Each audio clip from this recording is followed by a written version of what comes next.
Today we are going to have a review on polynomials, their operations, and their classification.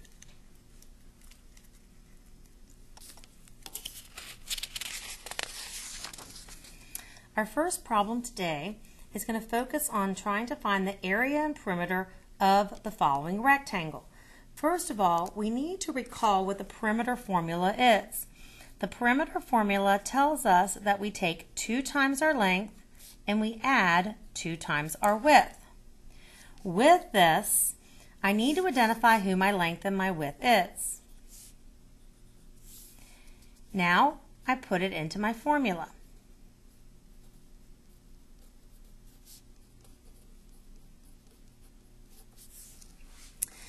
Now I need to go ahead and distribute each little piece here. With the distribution property, remember, numbers multiply with numbers, variables multiply with variables. When I'm multiplying variables, my number gets much larger. So 2 times 6x is going to give me 12x. 2 times positive 2, positive 4. 2 times x is a positive 2x. 2 times negative 4, a negative 8. Now I need to look at what I have here and combine my like terms. You need to remember that when you're combining like terms, you add or subtract the the coefficient, which is the number. You keep the variable. Different than when you're multiplying. When you multiply, the variable gets very large. When you're adding, the variable stays the same. So here I have 12x, and I'm going to add to it 2 more x's. I have a positive 4, and I'm going to take away 8.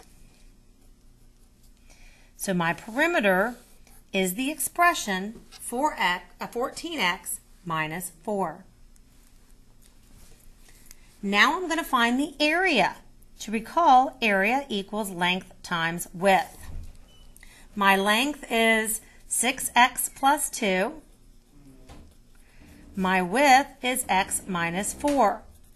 As a reminder, to multiply 2 binomials, we use our FOIL method. FOIL stands for the first 2 go together of each term, the outer 2 of each term, the inner 2, and the last 2. With that, that means the first, the outer, the inner, the last. Or you can just kind of remember that I'm going to take my first term here and multiply it to both of the other terms. I'm going to take my second term and multiply it to both the other terms. Same idea. So, let's multiply. 6x times x is 6x squared. Remember, when you're multiplying the variable, it gets larger. 6x times negative 4. The numbers go together. Don't lose the negative. 2 times x and 2 times negative 4. Again, I have a like term going on here in the middle. So I have negative 24 and a positive 2. So I have 6x squared minus 22x minus 8. Nothing else combines. So remember, for something to combine with a like term, it has to have the same variables and the same value on the exponents to go together. In problem number 2, we're going to subtract. Remember with subtraction that I am subtracting this whole imaginary piece. With this whole imaginary piece, each thing has to get the subtraction, each piece of it. If you don't get the subtraction to each piece, then you have not put it together correctly. So I'm just going to rewrite it over here. I'm just going to rewrite it. Here's my first term. Nothing happens to it whatsoever. I just rewrote it. Now, I take the negative times the x to the third. I'm subtracting the x to the third. I'm subtracting a negative 2x squared. I'm subtracting an x. And I'm subtracting a negative 4. Now when I put those together, 3 minus 1x is 2x to the third. The variable does not change when we're adding or subtracting, just the coefficient. 3 plus 2 is 6x squared. Negative 4 minus 1 is negative 5x. And 5 plus 4 is 9. There's my final answer because nothing goes together. Sorry about the distraction there with the intercom. There is my final answer because nothing else goes together. Watch your integer rules. Watch your integer rules and who can go together. Note the variable never gets larger, just my number.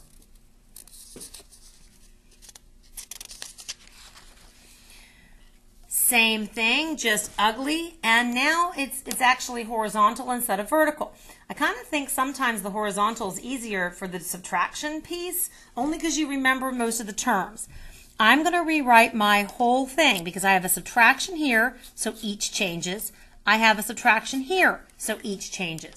I'm going to rewrite it so everybody has his adequate change that he needs. So I'm subtracting 7x squared. I'm subtracting negative 21. I'm subtracting x. I'm subtracting 7xy. I'm subtracting positive 9. Now I just have a really long problem I'm going to put together. So first, I have 5x squared. I'm looking for all my x squareds. That's it. So I have a total of negative 2x squared. Now I have my 2y. I have no other y, so plus 2y. I have a 3xy. 21xy minus 7xy. So I have 24, so 24 minus 7. So I end up having a 17xy. And it's a positive 17xy. Now I have a positive x. He has no one to combine with. I have a minus 9. He has no one to combine with. That's my final answer. That's my final answer. That is working it horizontally. You can also work the problem vertically, which I'm going to do on number 4 just to show you how you can set it up after you've changed everything. Some of you like to have your like terms already together to make it easier. Setting it up vertically just allows your like terms to be kind of set up together. So I'm going to do that on number 4. Doesn't matter which method you choose. So I have this expression here. I'm adding this expression to it. So to set it up vertically, I would take the 3x squared and put it under the 2x, the minus 5xy and put it under the 3y, and then my minus x has no one to partner with, so he just goes off to the side. Then I have my plus 6xy, so under my xy I'll put the 6. There's no other constant up here, so again I'll put him further out, because I'm basically lining up. Basically I've lined it up that here's all my x squareds, here's all my y's, here's all my xy's, here's all my x's, here's all my constants. So now it's the same thing I did above with the circling and underlining, but now it's just all together. So 2 plus 3 is 5x squared. Nobody goes with my positive 6y. I have 3 minus 5 plus 6 becomes what? Positive 4xy. Nobody to combine with my x and nobody combined with my 5. There's my final answer. So it does not matter if you do it like this and circle different things or you line it up. Either method works, either method's fine. Matters that you get them right. That's all you need to do. Watch your integer rules. That tends to be the biggest problem. And remember that when you're combining them, the variable does not get larger. It stays the same.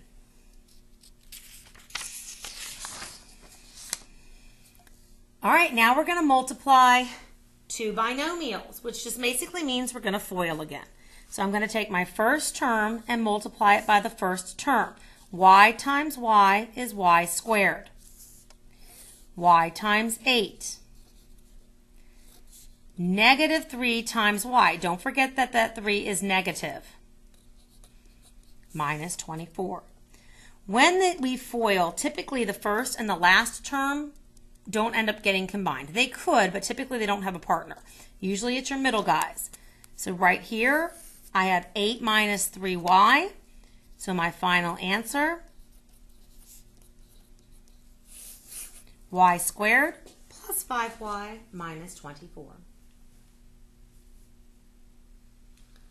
On number 7, we had this problem when we occurred in class. Remember, we said you cannot just square each piece. That's not the way to work this problem. That works with monomials, not binomials. What I physically need to do is write this problem twice, because that's what this 2 means. It means write me twice. Now, I just do what I did in number 6. I'm going to FOIL. Remember, 5x times 5x, I multiply the number, I multiply the variable. 5 times negative 2. Negative 2 times 5, and negative 2 times negative 2. Don't lose a negative. Be very careful of that. Again, looking at my problem, my middle pieces combined.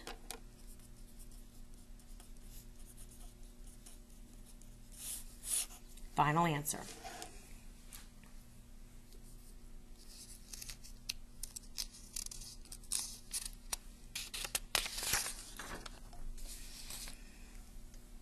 Number 8 is a FOIL again. I want you to work it while I'm working it as well.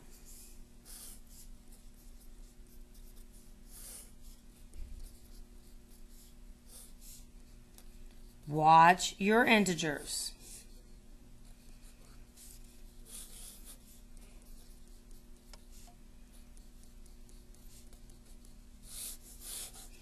There's my final answer. Check your work. Is number 9 any different? No, number 9 is no different at all. The only thing with number 9 is I'm going to have to do it 3 times. Again, first term, I'll take to the other 2. Second term, I'll take to the other 2. Third term, I'll take to the other 2. And then I just combined all my like terms in the end. So let's start multiplying. Y squared times 2y is 2y cubed. Y squared times 3, 3y squared. 3y times 2y is 6y squared. 3y times 3, 9y. My last set, negative 6 times 2y, negative 6 times 3. Now I just have a bunch of mess that's got to come together. These two match. These two match. Now let's put them together appropriately. Nobody matches my first term. I have the 2y squared, so I'm going to add the coefficient, keep the variable.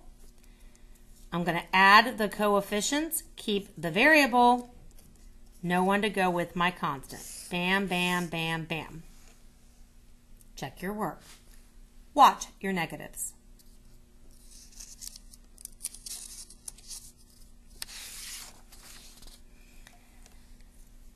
Number 10 is different. Number 10 is division.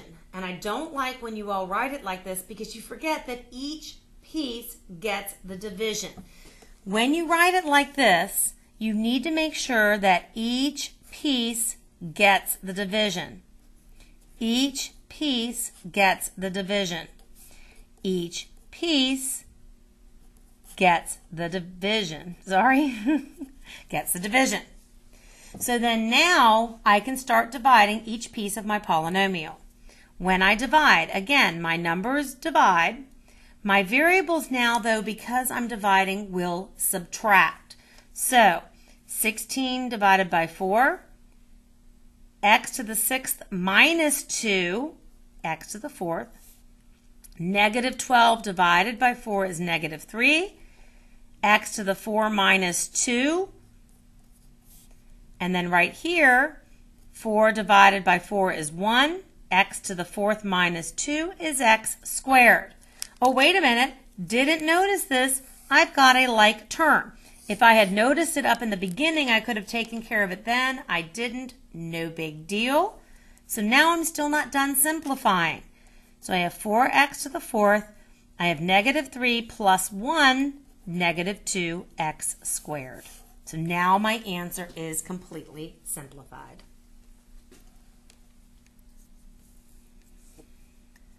Number 11 is no different. Again, it's a division. I'm going to take the negative 6x squared and divide each term by it. So now, 24 divided by negative 6, x to the 5 minus 2. Negative 12 divided by negative 6, watch your integers, 4 minus 2. Now this is a negative 6 divided by negative 6, a negative 1. You need to be careful here. It's the same term, but I've got the 2 minus 2 is going to give me x to the 0. I have to account this as a placeholder. I have 3 terms. My answer has to have 3 terms. We will see that a lot next unit come up. You've got to watch. He's got a place. He's got an answer. No one then combines. I'm done. If you recall in the classwork that we did in class, we had some funky do answers with some negative exponents. I told my class that we would definitely have one like that at least on our test. What does that mean? After I do all my division in my problem, I get some funky answer that might be 3x to the negative 4 plus 1/2 x to the third minus, I don't know, 3/4 x to the negative 1. So we're going to have some negative exponent junk going on. And how would I simplify this answer? Just like I did last unit, that when I'm looking at the monomial, the 3 is the numerator, negative exponent goes down to my denominator. Again, he's positive, he stays in my numerator. He's negative, he will go down to be with my 4. This then becomes my funky answer. And remember, none of it combines. And I mentioned to my class that 1 or 2, like the ones we did in class, will be on the test. It's not going to all be roses and pretty things. You're going to have some ugly that you're going to have to put together. But y'all are super smart, and it's not going to be a problem.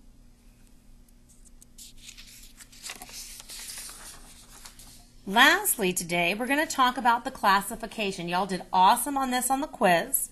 We're just going to review it and go through it. So, degree.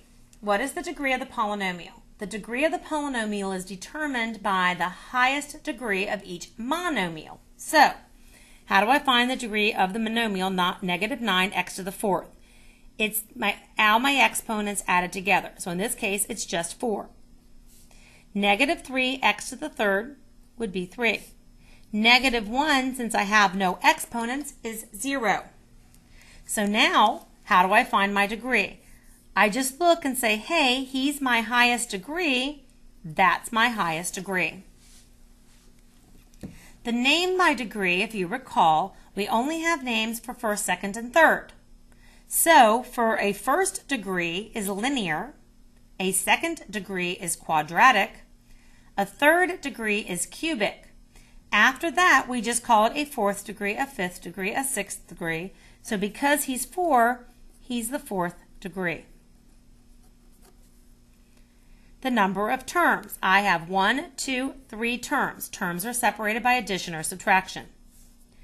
Again, the special names for terms are derived from first, second, and third are the only one with special names. One term is called a monomial. 2 terms is called a binomial. 3 terms is called a trinomial. And then after that, it's just called a 4-term poly, a 5-term poly, and so forth. Because he has 3 terms, we call him a trinomial. A constant is just a variable. Just a number. So here I have just the number, no variables, none at all, of negative 1. So my constant is negative 1. Don't lose the negative. Leading coefficient is defined by the highest degree, the coefficient, which is the number on the term. So here, my highest degree was 4, my coefficient was -9, so my leading coefficient is -9. All right, so together let's complete the rest of the chart. So the degree is 1. The name by degree, linear. The number of terms, the name by terms, constant, leading coefficient. Again, don't lose your negative. The last one, let's work together. Degree.